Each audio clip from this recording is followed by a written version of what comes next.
What?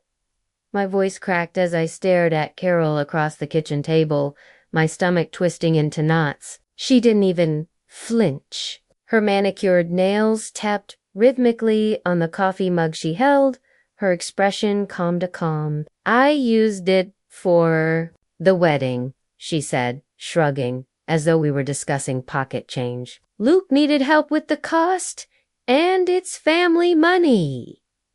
You'll get over it. Family money, I echoed, my voice rising. That was my money. I worked 2 years waiting tables to save for college. Carol, you said you'd invest it for me. And I did, she said, her tone sharper now. I invested it in something important.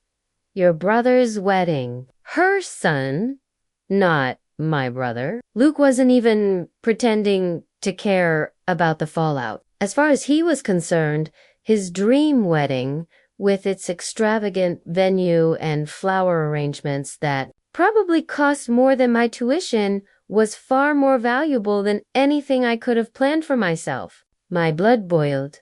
But before I could respond, my father walked into the room, coffee in hand. What's all this yelling about? He asked, his eyes darting between us. Ask Carol.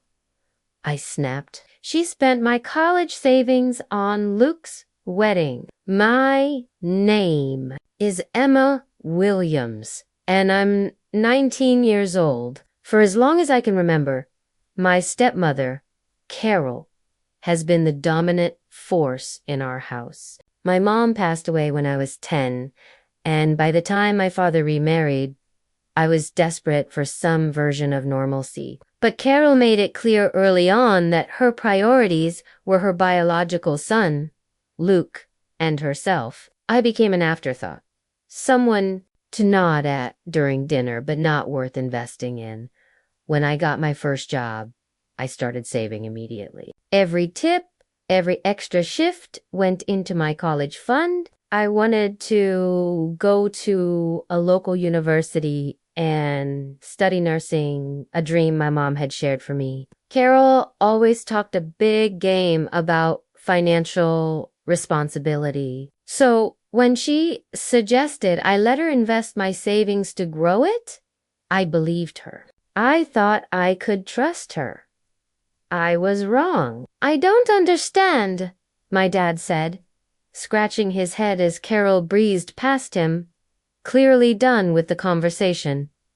Why didn't you tell me? I didn't know until now, I said, my voice trembling. She said she'd invest the money for me, but she spent it all on Luke's wedding. He frowned, but I could see the conflict in his eyes. He hated confrontation, and Carol knew it. I'm sure there's been some misunderstanding, he said weakly. Let me talk to her. A misunderstanding, I said, my voice rising. Dad, she admitted it. She doesn't even think she did anything wrong. My father didn't have an answer. He muttered something about needing to get to work and disappeared upstairs, leaving me alone in the kitchen with the weight of my stepmother's betrayal pressing down on me. She had stolen my future, and my father was too spineless to stand up to her. That night, as I lay in bed staring at the ceiling, my anger turned into resolve. I wasn't going to let her get away with this. That money was mine, and if my father wouldn't fight for me, I'd fight for myself. The next morning, I called a local lawyer whose name I found on a flyer at the library. I need to know if there's anything I can do, I told him, explaining the situation. It's my savings. I worked for it. Can I get it back? Possibly, he said, his voice calm and professional. If you can prove the money was yours and that she used it without your consent, you have a case. But it won't be easy. Are you prepared to go to court? I hesitated. Taking my stepmother to court felt drastic, But what choice did I have? Carol wasn't going to admit she was wrong, and my father clearly wasn't going to intervene. Yes, I said, firmly. I'm prepared. When I told my father about the lawsuit, he was horrified. Emma, do you really want to do this? He asked, pacing the living room. It's just going to cause more tension in the family. She already caused tension. I shot back. Dad, she stole from me. This isn't about family. It's about what's right. His shoulders slumped, and for a moment, I thought he might side with me. But then Carol walked in, her face a mask of irritation. So, what's the plan, Emma? She sneered. You're going to drag your family through the mud over a few thousand. Real mature. It's not just a few thousand, I said, my voice shaking but steady. It's my future, and I won't let you take that from me. Her lips curled into a smirk. Do what you have to do, sweetheart. You won't win. That was the moment I knew there was no turning back. Carol thought she could intimidate me into backing down, but she underestimated just how far I was willing to go. With the lawyer's help, I filed a lawsuit and started gathering evidence, bank statements, pay stubs, anything that proved the money was mine. It wasn't just about the $8,000 anymore. It was about standing up for myself, about refusing to let someone else dictate my worth. Carol had stolen more than my savings. She'd stolen my trust, and I was determined to get it back. The road to court filing. The lawsuit against Carol felt like stepping into uncharted territory. I wasn't just taking on my stepmother. I was taking on the fragile balance of my family. My father avoided me more than ever, retreating to his workshop whenever I was home. Carol, on the other hand, went out of her way to antagonize me. She'd leave passive-aggressive notes on the fridge, like maybe save up again, third's the charm, or make snide comments when we crossed paths. But no matter how hard she pushed, I refused to budge. The court date was set for 3 months later, giving me just enough time to prepare my case. My lawyer, Mr. Peterson, was a patient man in his late 40s who specialized in small claims disputes. We'll need more than just your word, he said during one of our meetings. The key is proving that the money was yours and that Carol used it without your consent. Do you have any records of your savings or a written agreement about the investment? Have bank statements showing deposits from my job, I said, pulling a folder from my bag, and I wrote her a note when I gave her the money asking her to invest it. It's not a formal agreement, but it's something, he nodded, flipping through the documents. It's a good start. I'll subpoena her financial records. If she spent the money on the wedding, it should show up in her accounts. The weeks leading up to the trial were tense. My father barely spoke to me, and when he did, it was always to question my decision. Emma, he said one evening, standing awkwardly in the doorway of my room, do you really want to go through with this? Carol's furious, and you know how she is when she's angry. She's furious because she got caught, I replied, not looking up from my laptop. And yes, Dad, I'm going through with it. She stole from me. He sighed heavily, running a hand through his thinning hair. I just ... I don't want this to tear the family apart. I looked at him then, anger bubbling to the surface. She already tore it apart when she decided I didn't matter, Dad. This isn't my fault. It's hers. He didn't have an answer for that, and he left without another word. Despite the tension at home, I found solace in my friends. They rallied around me, helping me stay focused when doubt crept in. You're doing the right thing, my best friend, Lily said during one of our late-night coffee runs. She had no right to take your money, and she deserves to face the consequences. But what if I lose? I asked, voicing the fear that had been gnawing at me since the beginning. What if the court sides with her? You won't lose, Lily said firmly. You've worked too hard for this, and even if it doesn't go your way, you're standing up for yourself. That's what matters. Her words gave me strength on the days when the weight of it all felt unbearable. The lawsuit wasn't just about the $8,000 anymore. It was about reclaiming my voice and proving that I wouldn't be silenced or overlooked. The truth unveiled in court as the court date approached. My lawyer uncovered a surprising lead among the financial records he subpoenaed.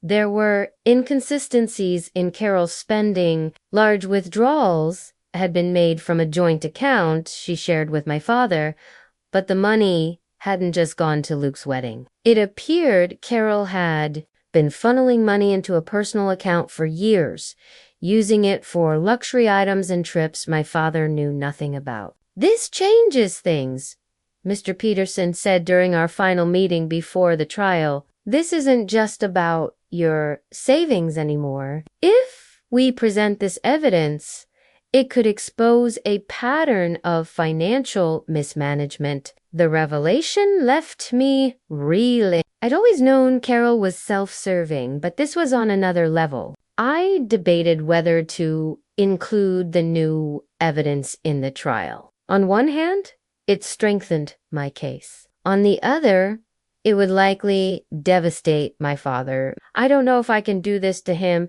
I admitted to Lily the night before the hearing. It's going to break him. Emma, he deserves to know the truth, Lily said gently. He's been living in her shadow for too long. Maybe this is what he needs to wake up. The morning of the trial, I sat in the courtroom feeling like I was carrying the weight of the world on my shoulders. Carol sat across the room, her lawyer whispering in her ear. She looked as calm and polished as ever, her perfectly styled hair and expensive jewelry making her seem untouchable. My father sat beside her, his expression a mixture of confusion and unease. He didn't even look at me when the judge entered and the trial began. I forced myself to focus on the facts. My lawyer presented my bank statements, the note I'd written to Caro, and records showing her extravagant spending. The evidence is clear, Mr. Peterson said as he addressed the court. The defendant used my client's savings without her consent, prioritizing her personal interests over the well-being of her stepdaughter. Carol's lawyer tried to argue that the money had been given to her willingly, but when Mr. Peterson presented the subpoenaed financial records, the courtroom fell silent. The withdrawals from my father's accounts, the luxury purchases, everything was laid bare. I glanced at my father as the evidence was read aloud. His face paled, and he leaned back in his chair, his eyes wide with disbelief. Carol, for the first time, looked rattled. When it was my turn to speak, I addressed the judge directly. That money was my future, I said, my voice steady despite the lump in my throat. I trusted Carol to help me grow it, but instead she took it for herself.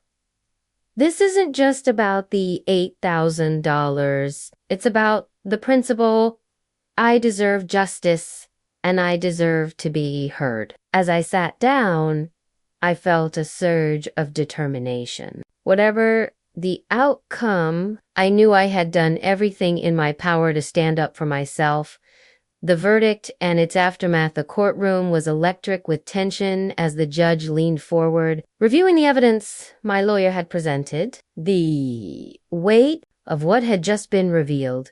Carol's years of siphoning money from my father's accounts hung heavy in the air. For the first time since the trial began, Carol looked genuinely uncomfortable, her usual air of superiority replaced by a tight-lipped expression of worry. My father, on the other hand, looked shattered. Mrs. Williams, the judge said, her voice firm. It's clear from the evidence presented that you used Miss Williams' savings without her consent, despite claiming otherwise. More concerning is the pattern of financial mismanagement demonstrated by these withdrawals from joint family accounts. Carol's lawyer scrambled to respond, offering weak defenses about family dynamics and shared responsibility, but the judge wasn't swayed. She held up the financial records as if to emphasize the undeniable facts. This isn't just a case of poor communication or misunderstanding. It's a breach of trust. I glanced at my father. He was sitting rigidly, staring straight ahead, his face pale. I could see the betrayal sinking in, each new revelation cutting deeper than the last. When it was Carol's turn to speak, she tried to regain her composure. Your Honor, she began, her voice carefully measured, this has all been blown out of proportion. I only used Emma's savings because I thought it would benefit the family. My son's wedding was a significant event, and you spent $8,000 on your son's wedding while claiming it was an investment for Miss Williams. The judge interrupted sharply, and the additional evidence shows you've been withdrawing substantial sums for personal expenses unrelated to the family's welfare. Do you honestly believe this is Carol faltered, her practiced facade cracking for the first time. I didn't mean for it to... Enough, the judge said, cutting her off. This case is about more than just money. It's about accountability, Mrs. Williams, and your actions show a clear pattern of selfishness and disregard for the trust placed in you. As the judge prepared to deliver her verdict, my heart pounded. I hadn't dared to hope for this level of validation, but now it felt within reach. When she finally spoke, her words were like a weight lifting off my chest. In light of the evidence, I'm ruling in favor of the plaintiff, Miss Williams, the judge declared. Mrs. Williams is ordered to repay the $8,000 in full with interest within 60 days. Furthermore, I recommend a review of the defendant's financial dealings to ensure no further improprieties have occurred. A hush fell over the courtroom. Carol's face hardened, her lips pressing into a thin line. My father's head dropped into his hands as if the full extent of his wife's betrayal had finally sunk in. I exhaled, relief washing over me. The money itself wasn't the only victory. It was the recognition of what I'd endured, the validation that I wasn't just some silly, overly dramatic teenager. I'd been wronged, and now everyone knew it. As we left the courtroom, Carol shot me a glare, her voice low and venomous as she hissed, "You'll regret this, Emma." But I didn't flinch. For the first time in years, I felt stronger than her. "No, Carol," I said, meeting her gaze head-on, "you'll regret underestimating me." My father caught up with me in the hallway, his face lined with exhaustion and regret. "Emma," he began, his voice faltering. "I didn't know. I had no idea she was... ... You didn't want to know," I interrupted, my tone sharp but not unkind. "You looked the other way because it was easier than confronting her." But this is what happens when you ignore the truth. He nodded slowly, his shoulders slumping. You're right. I failed you, and I'm sorry. It wasn't the heartfelt apology I'd always dreamed of, but it was a start. For the first time, I saw my father not as the passive figure who had let me down, but as a man grappling with the consequences of his choices. It didn't excuse what had happened, but it gave me a sense of closure I hadn't expected. That as I walked out of the courthouse, the sun was shining. The weight of the trial was finally behind me. The battle had been long and painful, but I'd stood up for myself and won. Carol's actions were exposed for what they were, and my father's blind loyalty to her had been shaken. I glanced at my phone, where a text from Lily lit up the screen. You did it! Drink on me tonight. Smiling, I typed back. Absolutely. The fight wasn't just about the money. It was about reclaiming my agency, proving to myself that I had the strength to demand what I deserved. And now, with the verdict in my favor, I could finally move forward, a new beginning. The days after the trial felt surreal. The $8,000 was officially mine again, though Carol's begrudging compliance with the court order made it clear this wasn't over for her. She returned home in icy silence, avoiding both my father and me at every opportunity. It was strange to see her so subdued, her usual dominance replaced by a simmering resentment. But for once, she wasn't calling the shots, and that was enough. For me, my father, on the other hand, seemed lost. I caught him in the living room one evening, staring blankly at a pile of Carol's financial records that had come to light during the trial. She lied to me, he said softly, almost to himself, all these years, and I didn't see it.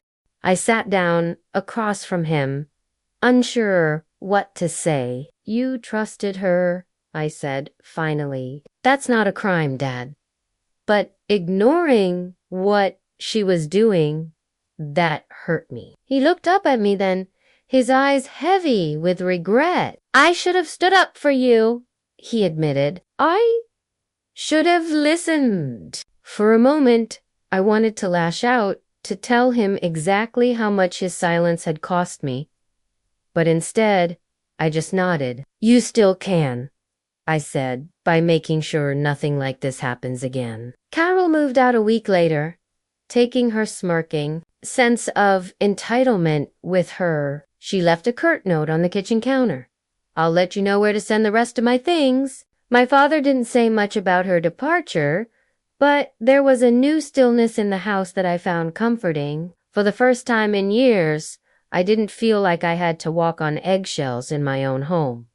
Luke, predictably, stayed silent. Whether he didn't know how to confront the truth of his mother's actions or simply didn't care, I never heard a word of apology from him. Part of me wanted closure, but another part realized I didn't need it.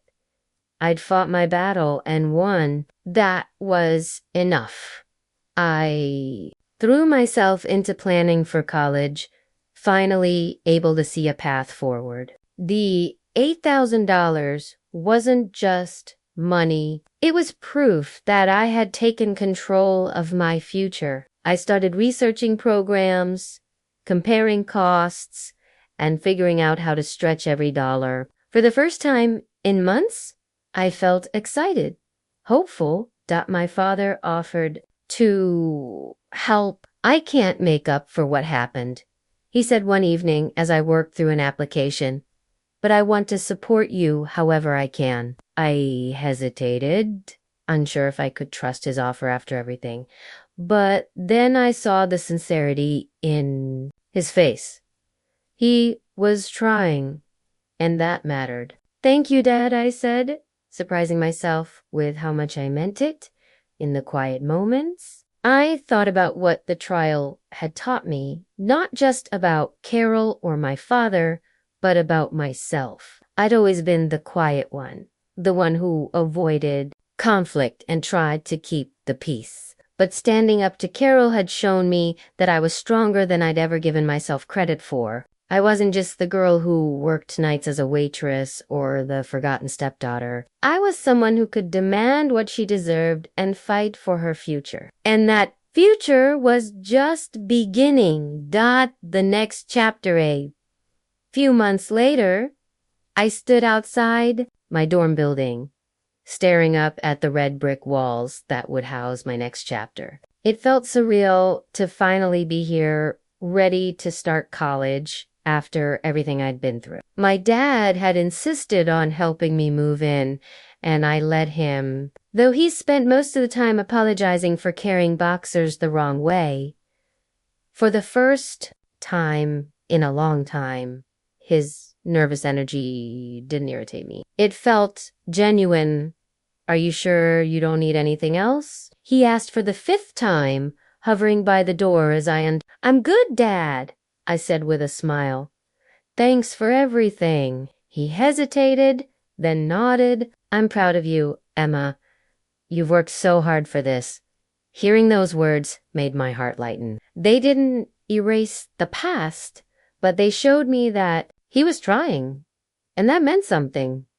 That as I settled into my new routine, I realized just how much had changed. College was everything I dreamed it would be, challenging, exciting, and full of possibility. Every class, every conversation with a professor or peer felt like a step toward the life I'd been fighting for. And every time I opened a textbook I'd bought with my own money, I felt a surge of pride. This was my accomplishment, and no one could take it away from me. Back home, things were quieter. Carol was gone for good, and my dad was slowly learning to navigate life without her. We weren't as close as I might have hoped, but we were rebuilding something. He called every Sunday to check in, and I appreciated his effort more than I ever thought I would. As for Carol and Luke, they faded into the background of my life, their importance shrinking with each passing day. I didn't need their validation, nor did I waste time waiting for an apology that would never come. I'd already gotten what I needed, my independence, my sense of self, and my future.